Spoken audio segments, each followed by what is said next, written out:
સ્વાધ્યાય 10.2 પ્રશ્ન નંબર 2 ધોરણ 7 શું કહેવામાં આવ્યું છે આમાં કે જો p બરાબર ઋણ 2 હોય તો નીચેના પદોની કિંમત શોધો. એટલે પહેલું પદ આપ્યું છે 4p + 7 ને બીજા પદ પણ આપ્યું છે. તો આપણને જ્યાં જ્યાં p દેખાય ત્યાં ઋણ 2 મૂકવાના છે. આપણે પહેલા દાખલામાં ફક્ત 2 મૂક્યા, આમાં ઋણ 2 મૂકવાના છે. જ્યારે પણ ઋણ 2 મૂકવાના હોય કે ફક્ત 2 મૂકવાના હોય તો એને હંમેશા કાઉન્સમાં મૂકો, નાના કાઉન્સમાં. બરાબર? ચલો તો આપણે મૂકીએ. પહેલું પદ છે 4p, p ની જગ્યા પર શું મૂકી દેવું? ઋણ 2.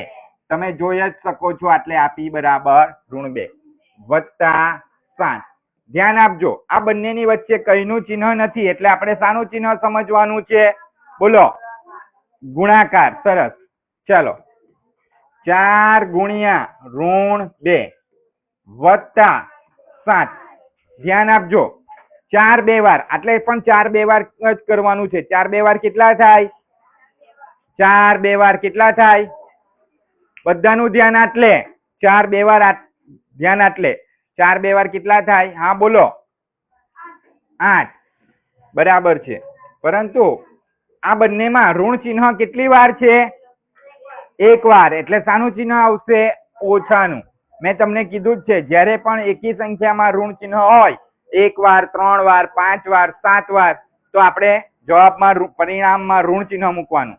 પરંતુ ઋણ ચિહ્ન બેકી સંખ્યામાં હોય એટલે કે ઋણ ચિહ્ન 2 વાર હોય, 4 વાર હોય, 6 વાર હોય, 8 વાર હોય તો આપણે વત્તાનું ચિહ્ન મૂકવાનું પરિણામમાં. ચાલો તો +7. હવે જુઓ, હવે આ બંનેનો સરવાળો બાદબાકી થશે એટલે આપણો આટલે પાછો નિયમ બદલાઈ જશે. શું બદલાશે? કે જે સંખ્યા મોટી હોય તે સંખ્યા આગળનું જ ચિહ્ન મૂકવાનું. મેં ઋણ ચિહ્ન ગુણાકાર ભાગાકાર હોય ત્યારે કેવી રીતે મૂકવાનું અને બાદબાકી કે સરવાળો કરીએ તે ત્યારે આપણે કઈ રીતે ઋણ ચિહ્ન મૂકવાનું તે તમને સમજાવી દીધું છે. ચાલો 8 માંથી 7 જાય તો કેટલા આવશે? 8 માંથી 7 જાય તો હા બોલો, 1. બંનેમાં કોણ મોટું છે? 8 ના આગળ શાનું ચિહ્ન છે? માઇનસ. એટલે જવાબ શું આવશે? -1. -1. આ આપણો જવાબ આવી ગયો. હવે આપણે બીજો દાખલો કરીશું. બીજા દાખલામાં શું કીધું છે? ઋણ 3p નો 2 ઘાત વત્તા 4p વત્તા 7. બધાનું ધ્યાન એટલે અવાજ નહીં. ચાલો ઋણ 3 બેઠા, p ની જગ્યા પર કેટલા મૂકવાના? ઋણ 2. આંગળી ઊંચી કરવાની છે. ચાલો વત્તા 4, p ની જગ્યા પર પાછા કેટલા મૂકી દેવ? ઋણ 2 વત્તા 7. થઈ ગયો? ચાલો ઋણ 3 ગુણ્યા, એટલે ગુણ્યા લખ્યા. ઋણ 2 કેટલી વાર લખવાના? 2 વાર.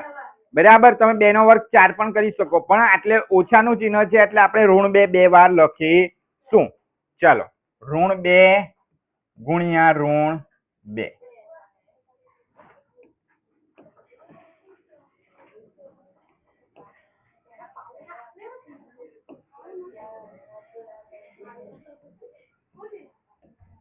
વત્તા 4 ગુણ્યા ઋણ 2 વત્તા 7.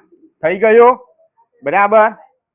ચલો આટલું થઈ ગયું. હવે આ બધાનો ગુણાકાર કરી નાખો. જ્યાં જ્યાં જે બે સંખ્યાઓ વચ્ચે કે 3 સંખ્યાઓ વચ્ચે ગુણાકારનું ચિહ્ન છે તે. ચાલો પહેલા 3 2 3 2 વાર કેટલા થાય? બોલો, 3 2 વાર 9. 3 2 વાર કેટલા? બોલો બોલો, 3 2 વાર 6 ને 6 2 વાર 6 2 વાર કેટલા થાય? 6 2 વાર 12. કેટલા થાય? 12. પણ આટલે બધામાં આ બધા ભેગા મળીને ઓછાનું ચિહ્ન કેટલી વાર છે? 2 વાર છે. 1 2 ને 3 વાર છે. એટલે શાનું ચિહ્ન આવશે? ઓછાનું ચિહ્ન આવશે. મેં તમને કીધું 1 વાર, 3 વાર, 5 વાર હોય તો ઓછાનું ચિહ્ન મૂકવાનું. આ આખા પદમાં 3 વાર ઓછાનું ચિહ્ન છે. ચાલો હવે ધ્યાન આપજો, આટલે ઓછાનું ચિહ્ન કે વત્તાનું ચિહ્ન એ પછી મૂકીશું. ચાલો ધ્યાન આપજો, આટલે વત્તાનું ચિહ્ન બેઠું મૂકી દઈએ. 4 2 વાર 4 2 વાર કેટલા થાય? 4 2 વાર બધાને આવડવું જોઈએ. હા બોલો 8. પણ આમાં ઓછાનું ચિહ્ન કેટલી વાર છે? આમાં ઓછાનું ચિહ્ન કેટલી વાર છે? ઓછાનું ચિહ્ન કેટલી વાર છે? હા આર્યન, એક વાર. માટે 8 ના આગળ શાનું ચિહ્ન આવશે? ઋણ 8. એટલે આપણે મોટી સંખ્યા નાની સંખ્યા જોતા નથી, કેમ કે આપણે ગુણાકાર ભાગાકાર કરીએ છીએ. વત્તા 7. ચલો હવે બધા પદને કાઉન્સની બહાર કરી નાખો. ચલો ઋણ 12. જુઓ આને મેં કાઉન્સની બહાર લખું તો આ બે નિશાની ભેગી થઈ જશે, વત્તા ઓછા. વત્તા ઓછા શું લખાય?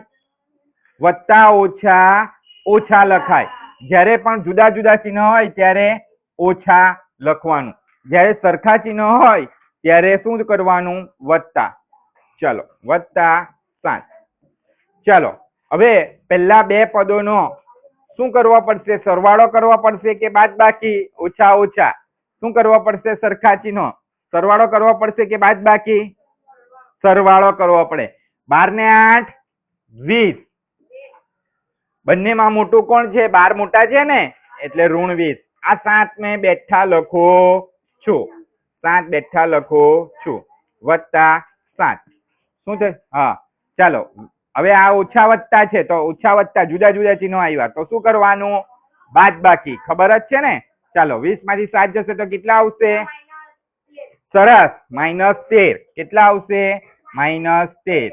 20 માંથી 7 જાય તો 13, પરંતુ 20 મોટા છે એટલે 20 મોટા છે, 20 ના આગળ ઋણ ચિહ્ન છે માટે -13. તો એટલે આપણો બીજા દાખલાનો પણ શું થઈ ગયો? જવાબ આવી ગયો. હવે આપણે ત્રીજો દાખલો જોઈશું. ત્રીજો દાખલો. ચાલો ત્રીજો દાખલો. ત્રીજા દાખલામાં શું કીધું છે? જુઓ બધાનું ધ્યાન. એટલે 2p નો ઋણ 2p નો 3 ઘાત વત્તા 4p 3. ધ્યાનથી જુઓ રકમ.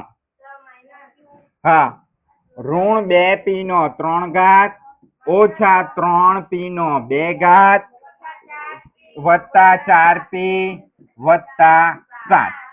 તો તમે જોઈ શકો એમ જોવા જાય તો પહેલા બે પદ ભેગા કર્યા છે. ભેગા કર્યા છે ને પ્રથમ અને બીજો દાખલો. ચાલો તો જ્યાં જ્યાં p બરાબર p દેખાય ત્યાં આપણે શું મૂકવાનું છે? ઋણ 2. ચાલો ફટાફટ મૂકીએ. ઋણ 2 નો કેટલો ઘાત આવશે? 3 ઘાત ઓછા 3 ઋણ 2 નો કેટલો ઘાત આવશે? 2 વત્તા 4 ઋણ 2 વત્તા 7. જ્યાં જ્યાં p દેખાયું ત્યાં આપણે શું મૂકી દીધું? ઋણ 2. ચાલો હવે જુઓ બધાને કાઉન્સની બહાર લખીએ. ઋણ 2 એટલે ઋણ 2 કેટલી વાર આવશે? આ ઋણ 2 એક વાર તો છે જ. આ ઋણ 2 નો કેટલો ઘાત છે? 3, એટલે 3 વાર આવશે. ગુણ્યા ઋણ 2 ગુણ્યા ઋણ 2 ગુણ્યા ઋણ 2 થઈ ગયો. ચાલો ઓછાનું ચિહ્ન 3. 3 ગુણ્યા ઋણ 2 એટલે કેટલી વાર આવશે?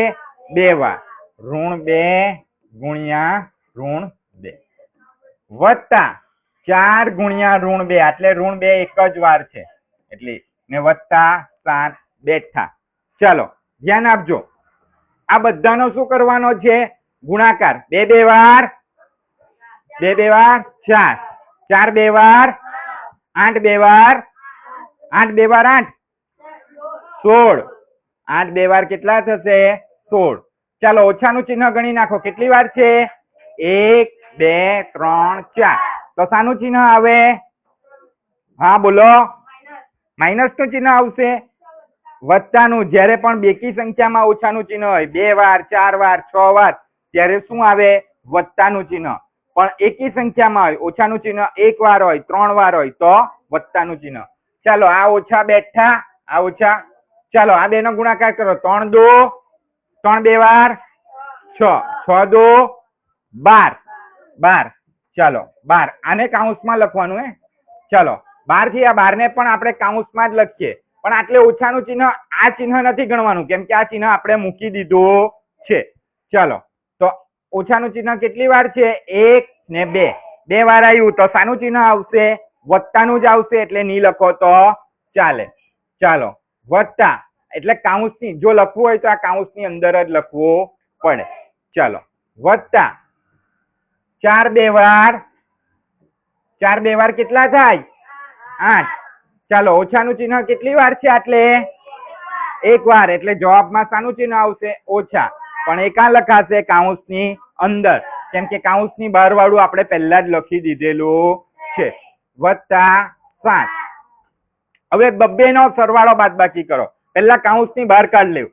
16 ને કૌંસની બહાર કાઢ્યા. ઓછા વત્તા શું લખાય? ઓછા જ લખાય. બરાબર. જુદા જુદા ચિહ્ન હોય તો ઓછા જ લખવાનું. બરાબર. જુઓ વત્તા ઓછા તો શાનું ચિહ્ન આવશે? ઓછા. ને વત્તા જુદા જુદા ચિહ્ન હોય તો હંમેશા ઓછા જ લખવાના ને ક્રિયા પણ ઓછાની જ કરવાની છે.